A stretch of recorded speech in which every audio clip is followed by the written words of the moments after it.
사도행전 5장 17절에서 32절, 40절에서 42절입니다. 같이 읽겠습니다. 시작.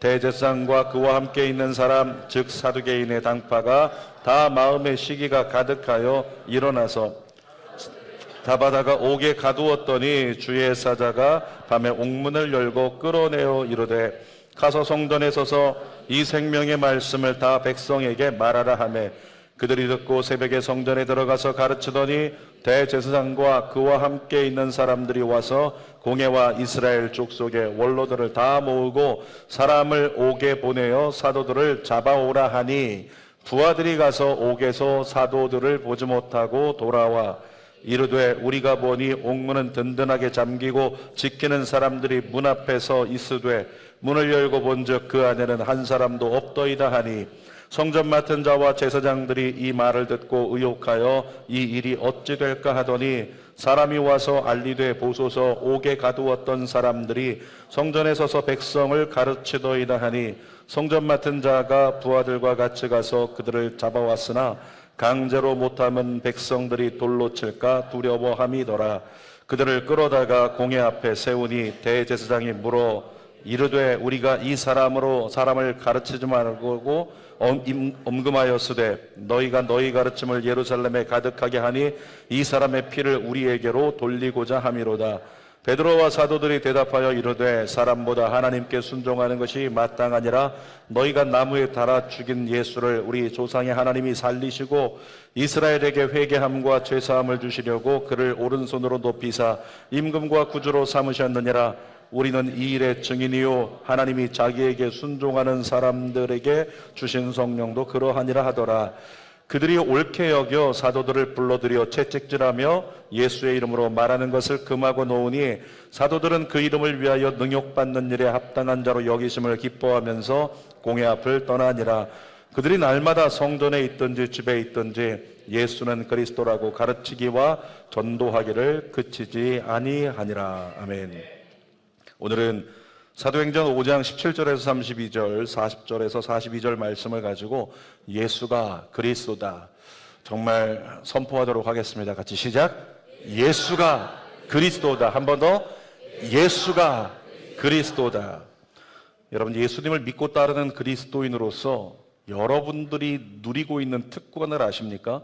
예수 믿는 사람에게 있는 특권은요, 정말 대단한 거예요. 요한복음 1장 12절에 한번 봅시다. 영접하는 자, 곧 그 이름을 믿는 자들에게는 뭐라고요? 하나님의 자녀가 되는 권세를 주셨으니. 우리에게 믿는 자로서 어떤 특권이 있다고요? 하나님의 자녀가 되는 권세를 얻었다는 거예요. 우리는 단순히 종교를 가진 사람이 아닙니다. 하나님의 자녀라는 위대한 신분을 부여받은 사람입니다. 마태복음 16장 19절에도 특권을 한번 찾아봅시다. 내가 천국 열쇠를 내게 주리니 내가 땅에서 무엇이든지 매면 하늘에서도 매일 것이요 내가 땅에서 무엇이든지 풀면 하늘에서도 풀리리라. 이게 무슨 말이냐면 우리가 이 땅에서 행하는 것들이 하나님 나라에서도 영향을 미친다는 거예요. 무슨 근거로 그런 얘기를 할까요? 우리가 기도할 때 예수 그리스도의 이름으로 기도하면 이 땅에서 하는 기도가 하나님께 상달돼서 하나님의 뜻을 움직여 이 땅에 하나님의 움직임의 선택으로 변화를 일으킨다는 거죠. 여러분 믿으시기 바랍니다. 여러분이 기도할 때 전 세계 위에 하나님의 역사가 일어납니다. 그래서 기도 노트에다가 써서 기도하라고 하는 거예요. 제가 몇 년째 계속하는 기도가 있거든요. 그게 뭐냐면 출산율 올라가게 해달라고. 그렇게 기도 정말 많이 했어요. 여러분 중에서 출산율 올라가게 해달라고 일주일에 한 번 이상 기도하신 분 계십니까? 정말 일주일에 한 번 출산율 올라가게 해달라고 기도해 보셨나요? 저출산 문제가 대한민국의 미래는 미래가 없다는 결론을 짓게 하잖아요. 근데 이번 주에 제가 금요일 날 뉴스 신문에서 정말 놀라운 소식을 봤는데 2024년도 결산 지표를 보니까요. 그 전에 비해서 처음으로 출산율이 올라갔어요. 처음으로 결혼하는 혼인율이 올라갔다는 거예요. 대한민국은 그래서 아직까지 건재하다 이런 사설 내용을 봤는데 저는 그때 너무 좋았어요. 왜? 내가 기도했으니까. 출산율 올라가게 하소서. 기도했으니까. 아기 가진 분 계시죠? 제 기도가 응답돼서 아기 가진 거예요. 그럴 수도 있어요. 아무튼 우리가 이 땅에서 하는 기도가요 하나님 나라에서 하나님의 손을 움직이는데 영향을 미친다는 말씀이시죠. 이유는 우리의 손에 하나님이 특권을 주셨는데 뭐다? 하나님의 자녀된 우리에게 천국 열쇠를 주셨대요. 그 천국 열쇠의 이름이 무엇입니까? 예수 그리스도. 천국 열쇠는 세상식으로 말하면 히든 카드예요. 이것만 있으면 끝나. 뭐라고요? 예수 그리스도. 문제는 뭐냐면 이렇게 엄청난 특권을 우리가 가졌는데 이 특권으로 예수가 그리스도라고 선포할 때 역사가 일어나는 거예요. 근데 그 가치를 우리가 너무 놓치고 살아갈 때가 많다는 거죠. 저는 이렇게 선포합니다. 오늘 이후에 여러분의 입술에서 예수가 그리스도다, 이런 선언이 멈추지 않게 되기를 축복합니다. 세 가지 나눌 텐데, 첫 번째, 세상의 역사는요, 가두는 역사예요. 이걸 다른 말로 하면 사탄의 역사로 바꾼다면 사탄의 역사는 가두어서 죽이는 역사. 그러니까 우리가 세상을 살아가면서 세상 돌아가는 걸 볼 때 이건 사람을 죽이는 일이야, 사람을 억압하는 일이야, 그럼 사탄의 역사예요. 사람을 살리는 일이 있다면 그것은 하나님의 역사라고 볼 수 있겠죠. 여러분, 우리가 계속 나누고 있는 초대교회요, 성령 받은 사도들을 통해서 기사와 이적이 일어납니다. 그랬더니 수많은 사람들이 교회로 몰려들어요. 그래서 회개하고 하나님께 돌아오는 역사가 일어났다는 거죠. 그랬더니 그 광경을 보고 시기하는 사람들이 있었어요. 17절 읽어보겠습니다. 대제사장과 그와 함께 있는 사람, 즉 사두개인의 당파가 다 마음에 시기가 가득하여 일어나서, 이 대제사장과 사두개인들의 마음속에 있는 그 지금 감정, 세 글자로 하면 뭐라고 할 수 있어요? 시기심. 그들 마음 가운데 시기심이 생겼다는 거예요. 여러분, 시기심이 사탄이 가져온 걸까요? 하나님이 주신 걸까요? 사탄이 가져온 거예요. 시기심은 결국엔 사람을 공격하게 하고 사람을 죽이게 만드니까, 그래서 가인이 아벨을 죽인 거잖아요. 동생의 제사는 받아주시고 내 제사는 받아주지 아니하시니까 그것 때문에 시기심이 들어서 죽이기까지 했다는 거죠. 그러니까 이 대제사장이라고 하지만, 사두개인들, 어떤 유대 지도자들이라고 하지만 이들 마음에 시기심이 들어왔다, 사탄의 역사인 것을 우리는 생각할 수 있죠. 이들이 누구냐면 과거에 예수님을 신성모독죄로 십자가에 못 박아 죽게 만들었던 주역들입니다. 그런데 이제는 이들이 초대교회 사도들마저 죽이려고 해요. 10절, 요한복음 10장 10절 말씀 읽어볼게요.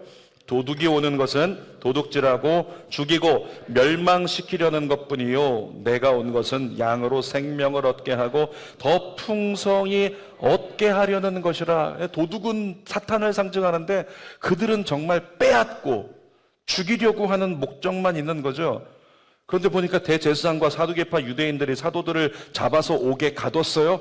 그들은 생각합니다. 저들을 죽이고 싶다, 이런 마음을 가졌다는 거죠. 사도들을 잡아서 옥에 가둔 이유는요, 딱 한 가지입니다. 예수가 그리스도다 라는 복음을 그들이 외치니까 그 복음을 외치지 못하게 하려고 가둬버렸다는 거죠. 40절 중반절 한번 읽어볼게요. 시작. 사도들을 불러들여 채찍질하며 예수의 이름으로 말하는 것을 금하고 놓으니, 예수 이름으로 말하지 못하게 그렇게 경고해서 이렇게 내보냈어요. 여러분, 세상의 역사는 이렇게 가두는 역사입니다. 그런데 하나님의 역사는 어떻게 된다? 거꾸로 가둔 것을 풀어주시는 역사예요. 하나님은 우리를 죄와 모든 속박에서 풀어주십니다. 누가복음 4장 18절 읽어볼게요. 주의 성령이 내게 임하셨으니 이는 가난한 자에게 복음을 전하게 하시려고 내게 기름을 부으시고 나를 보내사 포로된 자에게 뭐라고요? 자유를, 눈먼 자에게 다시 보게 함을 전파하며 눌린 자를 자유롭게 하고. 그러니까 하나님의 역사, 하나님의 영이 임하면 하나님의 역사가 일어나는데, 하나님의 역사는 자유케. 그러니까 고린도후서 말씀을 보면 임팩트 있게 한마디로 얘기하는데, 고린도후서 3장 17절 선포합니다. 주는 영이시니 주의 영이 계신 곳에는 자유가 있느니라. 여러분, 우리가 예배할 때 주님이 여기 계십니다. 그러니까 예배 한 번만 제대로 드려도요, 그 예배 가운데 영적으로 어떤 역사가 일어난다? 자유케 되는 역사가 일어나요. 그러니까 예배 올 때는 근심에 눌리고 여러 가지 감정과 생각에 눌리고 묶였던 자가 예배 한 번 제대로 드리고 나면, 예배 끝나고 나면 내 마음이 자유함을 얻고 내 감정이 자유함을 얻어 하나님 안에 이겨내는 삶이 가능해진다는 거죠. 세상은요, 사탄이 주관하기 때문에 끊임없이 우리를 낙심과 절망에 가두려고 합니다. 그래서 질병을 가져옵니다. 문제들을 가져와서 우리를 낙심에 가두려고 하고 절망에 가두려고 한단 말이죠. 중요한 건 사탄의 역사는 거기까지예요. 사탄은 진짜 우리를 죽이지는 못한다는 거죠. 그 후에 절망에 빠지느냐 아니면 소망을 붙들고 나아가는가는 우리의 선택에 달렸다는 거예요. 여러분 잊지 마십시오. 여러분에게 주신 특권, 하나님은 여러분을 하나님의 자녀로 삼으셨습니다. 그리고 여러분의 손에 천국 열쇠를 주셨습니다. 그 열쇠는 예수 그리스도입니다. 예수 그리스도로 풀지 못할 문제와 절망은 없습니다. 따라할까요? 예수 그리스도로, 예수 이름으로 풀지 못할 절망은 없다. 그래서 예수 믿는 사람은 그 천국 열쇠, 이 히든 카드를 계속 사용하는 거예요. 예수 그리스도를 부르는 거예요. 예수 그리스도를 외치는 거죠. 자, 두 번째 하나님의 역사는 풀어주는 역사입니다. 19절 말씀 읽어볼게요. 주의 사자가 밤에 옥문을 열고 끌어내어 이르되, 유대인들과 바리새인들이 시기해서 죽이려고 가둬놨어요. 그랬더니 하나님께서 하나님의 사자를 보내서 어떻게 됐다? 가둔 것을 풀어버리고 그들을 감옥에서 나오게 만들어 주신 거예요. 그 다음에 이렇게 얘기합니다. 20절 시작. 가서 성전에 서서 이 생명의 말씀을 다 백성에게 말하라 하며, 이걸 쉬운 말로 하면 어떤 역사가 너희에게 일어났는지, 하나님이 너희에게 어떻게 하셨는지 빨리 교회 돌아가서 간증해. 그들도 거룩한 도전밖에 간증하라. 이렇게 얘기를 해준 거예요. 여러분, 우리의 삶에도 이런 일들이 종종 일어나지 않습니까? 분명히 큰 어려움이 다가왔는데 그 어려움 때문에, 그 어려움 가운데 주님을 찾다가 하나님의 살아계심을 경험하고 하나님을 더 깊이 경험했어요. 그러니까 나중에 간증의 주인공이 되어서 간증자로 쓰임받고, 그 간증을 들은 수많은 사람들이 나도 주님께 더 가까이 가야지, 이런 결단이 일어날 때가 많이 있다는 거죠. 여러분 가정에 그렇게 되기를 축복합니다. 2023년도에 저희 전교인 수련회를 진행을 했는데, 성산 수련회에서 했던 전교인 수련회 기억하실 겁니다. 그때 우리가 초대하기 참 힘든 게스트를 초대를 했는데 정말 타이밍이 기가 막혔어요. 그때까지는 아직 완전히 알려지지 않았는데 지금은 초대할 수 없는 사람이 돼버렸어요. 그때 왔던 분 기억하십니까? 휠체어를 타고 왔던 유튜브의 위라클 채널 운영자 박위 형제 기억합니다. 사진이 다른 게 없어갖고 이 사진을 준비를 했어요. 한 장 찍었습니다. 근데 지금 저 사진이 남겨진 게, 제가 누군가에게 어디 올려서 보여줬더니 세상에 어떻게 박위랑 사진을 찍었어요? 그렇게 얘기를 하더라고요. 다음 사진 보여주실래요? 뭐라고 써 있어요? 우리 모두에게 기적을, 미라클. 생기기도 잘생겼어요. 근데 여러분, 사고당해서, 왜 잘생겼다니까 아멘이 크게 나와요? 사고당해서 어쩔 줄 몰라 할 때요, 그때 정말 얼굴 표정과 모든 건 처참했다라고 하는 거죠. 이 박위 형제는 높은 건물에서 떨어졌어요. 그래서 척추가 다 망가지고 신경이 끊어지고 하면서 전신마비 환자가 됐어요. 이 전신마비 환자라는 절망에 갇힌 박위 형제는 살 수 없다는 진단도 받았고 살지 못할 것 같다, 인간 노릇 못할 것 같다, 그런 진단 속에 절망에 어떻게 됐다? 가두어졌다는 거죠. 여러분, 가두는 것은 누구의 역사라고요? 사탄의 역사라고요. 근데 하나님은 어떻게?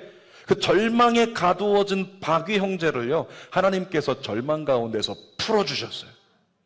정말 회복될 수 없는 자를 하나님이 회복시켜 주시는데, 언젠가 박위 형제 간증을 들은 적이 있었는데 쉽게 표현하면 이거예요. 몸에서 내가 하나님의 은혜를 경험하고 하나님의 은혜로 말미암아 내 마음은 자유를 얻기 시작하고 내 마음이 회복되기 시작했을 때, 그때부터 내가 할 수 있는 것을 다 했다는 거예요. 그래서 발가락 움직이면 발가락 하나 움직이는데 최선을 다했대요. 예를 들어 이런 겁니다. 지금 마비됐던 손가락이 움직이는데 손가락 하나가 움직여요? 지금 손가락 하나 움직이는 이 근육 운동하기 위해서 10,000번을 했다는 거예요. 이 손가락 하나 까딱까딱 하는 거, 이거 하는 걸 10,000번을 했다라고 하는 거죠. 여러분에게 축복합니다. 여러분, 신앙적으로 하나님께 매달릴 수 있는 것이, 해볼 수 있는 것이 있으면요, 그 한 가지를 가지고 10,000번이라도 매달리세요. 예를 들어서 예배 때 1분 전에 와서 딱 1분만 하나님께 매달린다? 그 1분만 매달리는 것을 한 100일, 1년만 해보시라고요. 어떤 역사가 벌어지는지. 제가 이런 얘기합니다. 기도를 못 하시는 분들이 있어요. 기도 못 해도 좋다. 하나님 잘 모른다, 성경 잘 모른다, 괜찮다. 그런 사람들은요, 할 수 있는 게 없으면 오늘 이후에는 이것만 하세요. 오늘의 제목 뭐죠? 예수가 그리스도다. 이 박유 형제가 손가락 끝에 있는 이 근육 하나 움직이려고 이거 하나 움직이는 거 10,000번. 하나 쉬어보시기 바랍니다. 제가 10,000번 해볼게요. 10,000번. 이거 하나 움직이려고. 그랬더니 이게 움직였어요. 그 다음 이게 움직이고, 그 다음 이게 움직이고, 근육이 하나씩 다 움직이면서 결국엔 상반신은 회복이 됐잖아요. 여러분, 예수가 그리스도다. 예수가 그리스도다. 기도 시간에 할 거 없으면 그것만 하세요. 예수가 그리스도다. 말씀 모르겠으면, 성경 못 읽겠으면 하루에 100번씩만 예수가 그리스도라고 여러분의 삶 가운데 선포할 수 있기를 바랍니다. 그럴 때 그 한 가지의 근력이 우리에게부터 예수가 그리스도라는 고백이 나의 고백이 되어지고 내 것이 되어지면 영적으로 놀라운 회복이 우리에게 일어날 줄 믿습니다. 탈북자들은요, 이렇게 얘기합니다. 북한을 생지옥이래요. 그 지옥이 얼마나 살아있는 지옥이면 생지옥이다. 그리고 이런 얘기합니다. 세상에서 가장 큰 감옥이다. 이렇게 얘기를 합니다. 여러분 생각해 보세요. 생지옥이 왜 생지옥인지 아십니까? 고통은 계속 되는데 거기서 나올 수가 없어요. 갇혀서. 그게 생지옥이에요. 세상에서 가장 큰 감옥이라는 북한, 왜 감옥이라고 얘기합니까? 나올 수가 없으니까. 그 고통 속에 계속 있어야 되니. 근데 하나님의 역사는 어떤 역사라고요? 풀어주시는 역사라고요. 북한에서 그렇게 많은 사람들이 절망 가운데 갇혀 있지만 그곳에도 누가 있다? 그리스도인들이 있다는 거예요. 그리스도인들은 지금도 예배하고 있고 지금도 찬양하고 있습니다. 때로는 같이 찬양하고 예배하던 사람이, 어제 같이 나누던 사람이 오늘 붙잡혀가지고 끌려나가서 공개 처형당하는데 그 광경을 눈앞에서 보고 있으면서도 집에 돌아가면 야, 나 이젠 성경 버려야 되겠다. 이제 예수 찾지 말아야겠다. 이렇게 나와야 정상인데 그렇게 하지 않았어요. 어떻게 했어요? 집에 돌아가서 오히려 더 찬양해요. 어떤 분은 그런 얘기 하더라고요. 내게 하루가 더 주어졌으니 빨리 걸리기 전에 뭐 하자? 더 많이 예배하자. 더 많이 기도하자. 더 많이 찬양하자. 반응이 없네요. 공감이 안 되죠. 더 많이 예배하자. 더 많이 기도하자. 걸리기 전에, 죽기 전에. 북한 지하교회 성도들의 고백이라고 하는 거죠. 어떻게 그런 일이 가능했을까요? 세상은 그들을 절망에 가두었지만 하나님의 영이신 성령께서요, 그들에게 심령의 자유를 허락하셨기 때문입니다. 몸은 가두어졌지만 그들의 삶은, 이 영혼은 이미 하나님 나라로 구원되었기 때문입니다. 그래서 그들은 찬양할 수 있다는 거죠. 다시 한번 누가복음 4장 18절 읽어보겠습니다.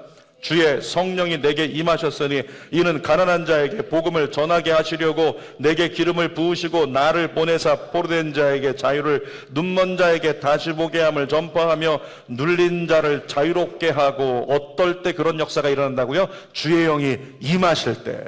성령이 여러분에게 임하실지어다. 그러면 그렇게 된다는 거예요. 다시 한번 또 고린도후서 3장 17절도 외쳐봅시다. 주는 영이시니 주의 영이 계신 곳에는 자유가 있느니라. 여러분, 대제사장과 사두개인들은 감옥에 가둔 사도들을 데려다가 신문하려고 했습니다. 그래서 데려와라 그랬는데 가서 보니까 감옥 어디에도 그 사도들이 없는 거예요. 이미 하나님의 사자가 다 풀어서 교회로 돌려보냈잖아요. 그랬더니 한 사람이 달려와서 이렇게 얘기합니다. 25절입니다. 사람이 와서 알리되 보소서 옥에 가두었던 사람들이 성전에 서서 백성을 가르치더이다 하니. 뭐라고요? 아니, 감옥에 있던 사람이 지금 보니까 찾아봤더니 감옥에 없고 교회 돌아가서 교회에서 예수가 그리스도라고 외치고 있네요.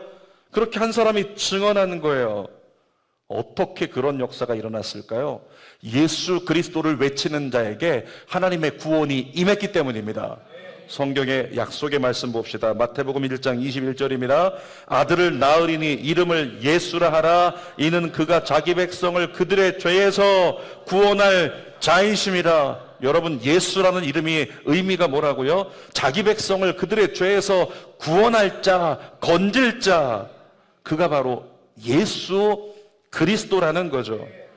예수님은 예수가 그리스도라고 믿고 선포하는 사도들을 절망의 감옥에서 풀어주신 것처럼 오늘도 예수 그리스도가 정말 여러분의 입술에서 선포된다면 전 믿습니다. 여러분의 삶에 주어진 절망이 어떤 것이든 그 가운데 여러분을 건져주시고 일으켜 주실 줄 믿습니다. 세상이 미쳤다고 해도 예수 그리스도를 선포하세요. 예수가 그리스도라고 선포하십시오. 그러면 주님 반드시 주님의 때에 건져주십니다. 세 번째 나누고자 하는 것은 여호와 이레. 읽어볼까요? 여호와 이레 시작. 여호와 이레 어떤 하나님? 예비하시는 하나님. 대제사장과 사두개파 유대인들은요, 사람들을 보내서 사도들을 잡아서 다시 공회에 세웠어요. 그리고 그들에게 묻습니다. 예수 이름으로 말하지 말라고 경고했었는데 사도행전 4장에서 근데 왜 또 예수 이름을 전하는가? 그러면서 신문했어요. 사실은 위협하는 거죠. 그런데 사도들의 대답이 놀랍습니다. 29절 읽어보겠습니다. 베드로와 사도들이 대답하여 이르되 사람보다 하나님께 순종하는 것이 마땅하니라. 밑에 줄 읽어볼까요? 사람보다 하나님께 순종하는 것이 마땅하니라. 여러분 동의하십니까? 사람보다 하나님께 순종할 수 있는 자가 그리스도인이고 그와 같은 배짱으로 한번 세상과 맞설 수 있는 우리 모두가 되기를 원해요. 이 공회는요, 사도들을 당장에라도 신성모독죄로 처형할 권력을 가진 회의입니다. 그 자리에서 말 함부로 하면 당장이라도 죽을 수 있었다는 거죠. 근데 이 사도들 보십시오. 겁이 없어요. 너희 말 듣지 않겠다. 우리는 하나님께만 순종하겠다. 이렇게 얘기를 하고 있으니 당장에 죽어도 전혀 이상하지 않았다는 거죠. 어떻게 그들이 가능할 수 있었을까? 저는 믿습니다. 사도행전 1장 8절의 말씀이 성취된 거라고. 읽어볼까요? 오직 성령이 너희에게 임하시면 너희가, 다시 밑에 줄 뭐라고요? 너희가 권능을, 또 한 번 더, 너희가 권능을 받고. 잠깐만요. 성령이 임하시면 우리가 뭘 받는다고요? 권능을 받는데요. 거기까지만 볼게요. 권능을 받는다고 말씀하시는데 여러분, 성령으로 말미암아 주시는 권능은요, 인간의 한계를 뛰어넘어 하나님의 뜻을 이루게 하는 권능입니다. 죄인이 의인되게 하는 권능입니다. 예수가 그리스도라는 복음을 믿게 하는 권능, 이것이 성령께서 우리에게 주시는 권능이라고 하는 거죠. 그 권능을 사도들이 받았어요. 그랬더니 생명의 위협에도 불구하고 담대히 신앙 고백과 믿음 선언을 할 수 있었다는 거죠. 다시 한번 29절 읽겠습니다. 시작. 베드로와 사도들이 대답하여 이르되 하나님께 순종하는 것이 마땅하니라. 여러분, 우리가 김포 주는교회가 북방에 세워져 있거든요. 근데 북한이 인접되어 있으니까 기도하시는 분들 중에서 가끔 그런 기도하십니다. 하나님, 북한의 문이 열리면 북한으로 선교 가게 하시고 북한에 교회를 세우게 하소서. 얼마나 멋져요. 근데 여러분께 묻겠습니다. 북한의 문이 열리면 나 제일 먼저 북한으로 단기 선교 가겠다. 손 들어보세요. 하나님이 지금 보실 테니까 손 드세요. 네, 손 내리시고요. 일부 때보다 퍼센테이지로는 볼 때는 똑같아요. 일부 때 한 명 있었어요. 한 명. 이야, 여러분, 손이라도 들어봐야 뭔가 조금이라도 건덕지라도 있지 않겠어요? 여기서 아멘해도 안 하잖아요. 여기서 하나님께 결단하고 약속해도 그렇게 안 살잖아요. 그러면 이 자리에서만큼이라도 하나님 저를 써주세요. 제가 가겠습니다. 이런 말 나와야 되지 않아요? 다시 기회 드릴게요. 그 녹화 뒤로 돌려서 다시 묻겠습니다. 아닌 것처럼. 여러분, 만약에 북한의 문이 열리고 우리 주는교회가 북한 선교를 시작을 한다. 그때 단기 선교팀으로 내가 북한에 들어가겠다. 손 들어보시기 바랍니다. 이 손 드신 분들을 보세요. 이 늦은 자들, 그러니까 아닌 자들. 하나님은 이미 아까 그분들을 보셨어요.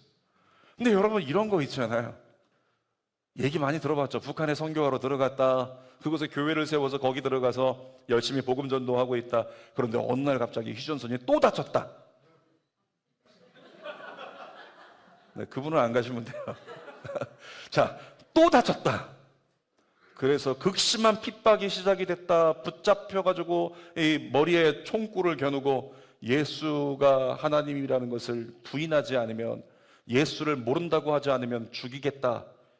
이랬더니 어떤 분은 이 얘기 하더라고요. 총은 한 방에 가니까 그때 견딜 수 있다. 끝까지 믿음 지킬 수 있다.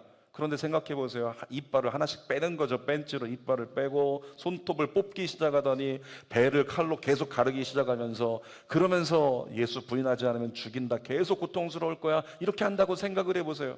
그 가운데 몇 사람이나 견디겠습니까? 어쩌면 아까 첫 번째 손든 분들은 견딜 수 있어요. 끝까지 예수가 그리스도다. 나머지 늦게 손든 분들은 전부 다 주님 죄송합니다, 잠깐만 잊어주십시오, 저는 예수님을 모릅니다, 이렇게 할 가능성이 큰 거죠. 저도 솔직하게 제 자신에게 물어봤는데, 그런 상황이 된다면, 내 가족을 위협한다면 끝까지 믿음 지키는 것 못할 것 같다는 생각이 들었어요. 여러분, 동일한 장면이 지금 이 사도들이 공회 앞에 세워져서 있는 장면이었어요. 그런데 이들은 뭐라고요? 사람에게 순종하는 것보다 하나님께 순종하는 것이 마땅하니라. 무엇으로 이렇게 됐다고요? 성령으로 말미암는 권능이 임하니까. 그래서 우리는 성령을 구하는 거예요. 내 힘으로 안 되니까 성령을 구하고 또 구하는 여러분 되시길 축복합니다. 자, 그 말을 들은 공회원들은요, 사도들을 모두 죽이려고 했습니다. 그런데 하나님 편에 서서 타협하지 않고 끝까지 믿음을 지켰던 그 사람은 여호와 이레의 하나님의 역사를 경험하게 돼 있어요. 다니엘이 그랬잖아요. 금신상에게 절하지 않겠다고 얘기한 것 때문에 풀무불에 던져졌는데 끝까지 신앙을 지켰더니 하나님께서 하나님의 사자를 예비하자 풀무불 속에서도 타지 않게 만들어주어 오히려 높임받게 하시는 하나님의 역사, 사도들에게도 똑같이 그 역사가 일어나는 거죠. 여러분, 우리가 하나님을 온전히 믿고 따르기로 결단할 때 여호와 이레의 하나님은 반드시 역사하실 줄 믿습니다. 우리 찬양 한 곡 부를 텐데요, 우리 여러분이 힘들고 어려울 때, 정말 모든 것이 절망이라고 생각될 때 이 찬양 부르면 그렇게 은혜가 되잖아요. 근데 가사를 한번 묵상하면서 불러볼까요? 날이 저물어 갈 때, 빈들에서 걸을 때, 그때가 하나님의 때. 내 힘으로 안 될 때, 내 힘으로 안 될 때, 빈손으로 걸을 때, 내가 뭐라고요? 여호와 이레. 주가 일하시네. 한 손 들고 주가 일하시네. 주가 어떤 사람에게? 주께 아끼지 않는 자에게. 주가 일하시네. 주가 일하시네. 신뢰하며 걷는 자에게. 여러분, 주가 일하시네. 누구를 위해 일하신다고요? 어떤 사람을 위해서? 주께 아끼지 않는 자에게. 다른 말로 하면 주님을 향해서 아끼지 않는 자, 그 사람을 위해서는 주가 일하신다고요. 그 앞절에 어떻게 일하신다고요? 여호와 이레. 아끼지 않고 이렇게 죽겠는데, 이렇게 모든 것이 무너진 것 같은데 끝까지 하나님을 의지하고 놓치지 않으리라. 예수가 내 인생의 그리스도라. 이 고백을 가진 자에게는 여호와 이레의 하나님께서 놀라운 은혜의 길을, 예비하신 길을 열어주신다는 거죠. 사랑하는 여러분, 하나님을 따르는 일에 여러분 자신을 내어드리는 것을 아끼지 않게 되기를 주님의 이름으로 축복합니다. 만일 여러분이 세상을 살아가면서 이런 소리를 듣고 있다면 잘하는 거예요. 이런 소리를 듣고 있다면 잘하는 거라고요. 누군가 여러분에게 얘기합니다. 꼭 그렇게까지 신앙생활하는데 많은 시간을 허비해야 하는 거야? 이렇게 누군가가, 아니 무슨 교회를 그렇게 많이 가는 거야? 아니 무슨 기도한다고 시간을 그렇게 많이 하려 하는 거야? 아니 그렇게 많은 것을 신앙생활하느라 그렇게 해야 하는 것인가? 누가 여러분에게 묻는다면 여러분은 잘하고 계신 거예요. 뿐만 아니라 사는 게 힘들어 죽겠는데 성경대로 산다고? 너무 무리하는 거 아니야? 내가 보니까 사는 거 그렇게 힘든 것 같은데 뭘 그렇게 성경대로 살아간다고 힘쓰고 있는가? 순종한다고 그러고 있는가? 너무 무리하는 거 아니야? 이 얘기 들으면 여러분은 잘하고 있는 겁니다. 사랑하는 여러분, 하나님을 따르기 위함이라면 내가 할 수 있는 수준보다 조금 더 무리하게 되시기를 축복합니다. 그때 아끼지 않는 자에게 여호와 이레 하나님을 예비하시고 경험하게 하시는 은혜가 임한다는 거죠. 이 사도들 보세요. 목숨은 아끼지 않았어요. 그리고 사람보다 하나님께 순종하겠다 선언했더니 하나님이 돕는 자로 가말리엘을 세워서 가말리엘을 예비하여 이들이 위기를 이겨내고 더 큰 하나님의 은혜를 경험하게 만들었다는 거예요. 38절 39절 읽어보겠습니다. 이제 내가 너희에게 말하노니 이 사람들을 상관하지 말고 버려두라. 이 사상과 이 소행이 사람으로부터 났으면 무너질 것이요 만일 하나님께로부터 났으면 너희가 그들을 무너뜨릴 수 없겠고 도리어 하나님을 대적하는 자가 될까 하노라. 지금 가말리엘이 하는 얘기인데 이 가말리엘이 하는 얘기를요 나중에 다시 묵상해 보시면 복음서에서 예수님이 유대인을 상대로 하신 말씀 같아요. 그 말을 듣고 아무 소리도 대답을 못했어요. 다시 말하면 가말리엘이 그와 같은 지혜의 말을 한 것을 저는 이렇게 진단합니다. 하나님께서 사도들을 건지기 위해 가말리엘을 예비하시고 그에게 말할 것을 예비하사 허락하신 은혜의 결과라고요. 40절과 41절 읽어볼게요. 그들이 옳게 여겨 사도들을 불러들여 어떻게 했다고요? 채찍질했대요. 알았으니까 가말리엘 네 말대로 하는 게 좋겠어. 사도들을 보내는데 채찍질하며 계속했습니다. 예수의 이름으로 말하는 것을 금하고 놓으니 사도들은 그 이름을 위하여 능력받는 일에 합당한 자로 여기심을 기뻐하면서 공회 앞을 떠나니라. 여러분 상상해 보십시오. 조선시대 같으면 이런 거예요. 그냥 곤장을 때리고 그 다음에 더하게 주리를 틀어가지고 다리뼈가 부서졌어요. 피가 막 흘러내리는 거예요. 만신창이가 돼버린 거죠.